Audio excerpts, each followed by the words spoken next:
আজকাল অনেক সময় দেখা যায় চাকরির প্রয়োজনে অথবা অন্য কোনো কাজে হয়তো স্বামী স্ত্রী দুই শহরে আছেন, অথবা দেখা যায় হাজবেন্ড হয়তো ছাত্র অথবা ওয়াইফই স্টুডেন্ট। একজন হয়তো এক জায়গায় পড়াশোনা করছেন, আরেকজন হয়তো বাড়িতে থাকেন। তো স্বাভাবিকভাবে তাদের একটা প্রশ্ন থাকে যে ম্যাডাম, আসলে আমরা তো প্রেগনেন্সি চাচ্ছি, দুজন একসাথে থাকতে পারছি না আপাতত। কোন টাইমে সহবাস করলে আমাদের প্রেগনেন্ট হওয়ার সম্ভাবনাটা বেড়ে যায়? এই ব্যাপারটা আসলে আপনাদের অনেকেরই মনে আছে এবং অনেকেরই প্রশ্ন থাকে আমাদের কাছে আসলে যে ম্যাডাম, মাসিকের কোন সময়টা আমাদের জন্য সবচেয়ে ভালো? এই ব্যাপারটা নিয়ে আজকে আপনাদের সাথে আমি একটু বিস্তারিত কথা বলবো। সহবাসের জন্য মাসিকের কোন টাইমটা সব থেকে ভালো, এটা বোঝার জন্য আসলে মাসিক জিনিসটা আসলে কি, এটা সম্পর্কে একটু আমাদেরকে আইডিয়া দিতে হবে। আমরা জানি যার স্বাভাবিকভাবে মাসিক হয় সাধারণত প্রত্যেক মাসে একটি নির্দিষ্ট সময় মাসিকের রাস্তা দিয়ে কিছু রক্তপাত হয়ে থাকে, যেটাকে আমরা মেনস্ট্রুয়াল ব্লাড হিসেবে দেখে থাকি। এটা আসলে কি? নারী দেহে জরায়ু আছে, যেটাকে আমরা ইউটেরাস বলি। এর দুপাশে দুটো টিউব থাকে, যেটা ফেলোপিয়ান টিউব। আর টিউবের ঠিক দুপাশে দুটো ডিম তৈরির ওভারও থাকে, যেটাকে আমরা বলি ডিম্বাশয়।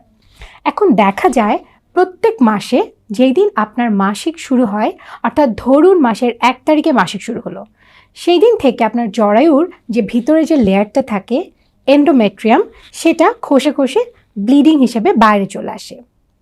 কিন্তু একই সময়ে আপনার ডিম্বাশয় কিন্তু বসে নেই। সে কিন্তু সেই পরবর্তী মাসিকের জন্য, অর্থাৎ এই মাসের মধ্যে পরবর্তীতে যেন প্রেগন্যান্সি হতে পারে, সেটার জন্য ডিমটাকে সিলেক্ট করা বা নির্ধারণ করা শুরু করে। প্রত্যেকটি ডিম্বাশয়ে একটি নির্দিষ্ট সংখ্যক ডিম নিয়ে নারীরা জন্মগ্রহণ করেন এবং প্রত্যেক মাসিকের সময় বেশ কয়েকটা করে ডিমকে নির্ধারণ করা হয় যে এদের মধ্যে একটি ডিম পূর্ণাঙ্গ অবস্থায় ডিমটা ফুটবে, বা যেটাকে আমরা বলে থাকি ওভুলেশন হবে। এই ডিমটা তাহলে এক্স্যাক্টলি কখন ফোটে? যদি আমি বলি যে একজন নারীর মাসিক শুরু হয়েছে মাসের 1 তারিখে এবং ওই মাসটাকে যদি আমরা 28 দিন হিসাব করি, তবে এই 1 থেকে 28 এর মাঝে যে 14 নম্বর দিন, অর্থাৎ মাসিক শুরু থেকে 14তম দিন, সেই দিন ডিম্বাশয় থেকে ডিমটি ফুটে থাকে। তাহলে আমরা খুব সহজেই বুঝতে পারছি যে এই ডিমটি ফোটাতেই প্রেগনেন্সিটা সম্ভব। এখন আপনি কিভাবে বুঝবেন যে মাসের এক্স্যাক্টলি কোন টাইমটাতে আপনার এই ডিমটা ফুটছে? এটা বোঝার জন্য কিছু জিনিস আমরা সাধারণত খেয়াল করি।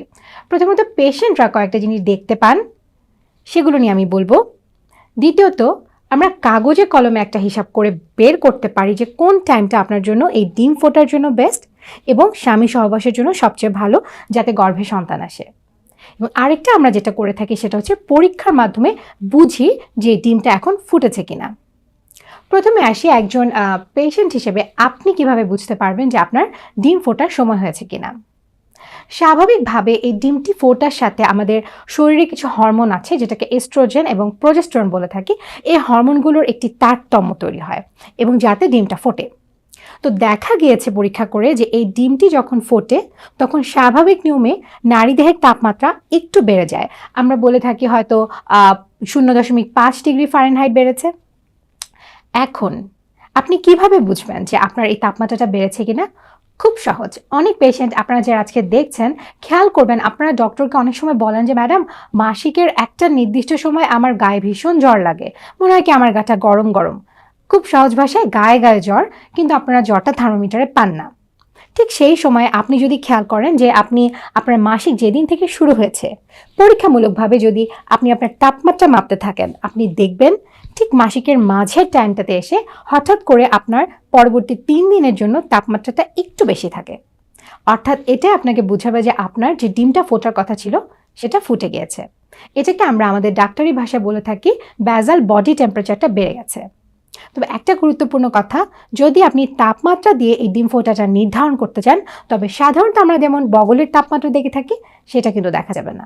এটা দেখতে হবে মুখের জিহ্বার নিচে আপনাকে থার্মোমিটারটা দিয়ে এটাকে আপনার মেপে দেখতে হবে। এটা গেল একটা ব্যাজাল বডি টেম্পারেচার। দ্বিতীয়ত আরেকটা যেটা আমরা বলে থাকি, এটা হচ্ছে আমাদের মাসিকের রাস্তা দিয়ে স্বাভাবিক নিয়মে একটা পিচ্ছিল পদার্থ যায়। এটাকে আমরা বলে থাকি যে, যেটা আপনারা অনেকে বলেন স্রাব যাচ্ছে। তো মাসিকের হরমোনের সাথে এই স্রাবের ক্যারেক্টারিস্টিক্স বা চরিত্রের কিছু বদল হয়। যেমন ধরুন, ডিম ফোটার আগে স্রাবটা একরকম থাকে, ডিম ফোটার পরে তা পরিবর্তিত হয়ে যায়। এবং ডিম ফোটার পরে কেউ যদি মাসিকের রাস্তা থেকে একটু স্রাব নিয়ে হাতে নেয়, দেখবে যে স্রাবটা খুব আঠালো এবং এটা অনেক টানলে সুতোর মতো লম্বা হয়ে যাচ্ছে। এবং এই একটা চিহ্ন দিয়ে আমরা বুঝতে পারি যে এই স্রাবটা এটাই ইন্ডিকেট করে যে আপনার ওভুলেশন হয়েছে অথবা ডিম ফুটেছে। এই যে দুটো জিনিসের কথা বললাম, যে স্রাবের যে চারিত্রিক যে বৈশিষ্ট্যের পরিবর্তন বা বডির টেম্পারেচার বাড়া, এগুলো কিন্তু আসলে যে খুব একদম নির্ধারিত বা সবাই পাবেন তা নয়। এই জন্য আসলে এগুলোর উপরে সম্পূর্ণভাবে আমরা নির্ধারণ করতে পারি বা নির্ভর করতে পারি তা কিন্তু সবসময় নয়। তাহলে আরেকটা কি পদ্ধতি আছে? আরেকটা হচ্ছে আমরা কাগজে কলমে দেখতে পারি। আপনাদের জন্য খুব সহজ করে বলি, যেমন ধরুন সব নারীর মাসিক কিন্তু এমন না যে প্রত্যেক মাসের একটা নির্দিষ্ট টাইমে অ্যালার্মের মতো হবে, তা কিন্তু হয় না। অর্থাৎ খেয়াল করেছেন কোনো কোনো মাসে আপনার 28 দিন পরে মাসিক হলো, কোনো কোনো মাসে হয়তো মাসিক হলো 33 দিনে, কোনো কোনো মাসে বা 26 দিনে মাসিক হয়ে গেল।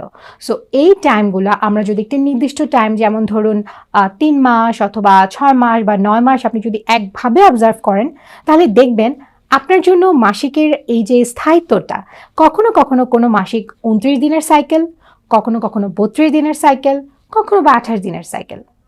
তাহলে আপনার জন্য যেটা সর্বোচ্চ টাইম সেটা হবে আপনার লংগেস্ট সাইকেল বা সবচেয়ে বড় সাইকেল, এবং সবচেয়ে কম যে দূরত্বে মাসিক হয়েছে সেটা হচ্ছে আপনার শর্টেস্ট বা সবচেয়ে কম টাইমের সাইকেল। একটু সহজ করে বলে দিই, যেমন ধরুন আপনি 6 মাস খেয়াল করলেন আপনার মাসিকটা, সো সবচেয়ে লং দেখলেন 32 দিন পরে মাসিক হয়েছে, আর সবচেয়ে দ্রুত দেখলেন 26 দিন পরে মাসিক হয়েছে। 32 আর 26 আপনি মনে রাখলেন। কাগজে কলম নিয়ে এবার আপনি বসুন। যদি আপনার সবচেয়ে লম্বা সাইকেলটা 32 দিনের হয়ে থাকে, সেখান থেকে আমাকে বাদ দিতে হবে ছোট্ট একটি সংখ্যা 10। অর্থাৎ 32 থেকে যদি আপনি 10 বিয়োগ দেন তাহলে কত থাকে? তাহলে থাকে হচ্ছে আপনার 22 দিন। একইভাবে আপনার জন্য যেটা শর্টেস্ট সাইকেল, অর্থাৎ যেটা ছিল আমাদের 26 দিন, সেটা থেকে আপনাকে বাদ দিতে হবে একটা বড় সংখ্যা, সেটা হচ্ছে 18। তাহলে 26 থেকে 18 বাদ দিলে কত থাকে? 19, 20, 21, 22, 23, 24, 25, 26, অর্থাৎ 8 দিন। তাহলে দেখুন বড় সাইকেল থেকে আমি ছোট সংখ্যা অর্থাৎ 10 বিয়োগ করছি, ছোট সাইকেল থেকে বড় সংখ্যা 18 বিয়োগ করছি, অর্থাৎ 8 পেয়েছি এবং 22 পেয়েছি। আপনার জন্য তাহলে স্বামী সহবাসের সবচেয়ে বেস্ট টাইম হচ্ছে মাসিকের 8ম দিন থেকে 22তম দিন। এই টাইমটার মধ্যে যে কোনো সময় আপনার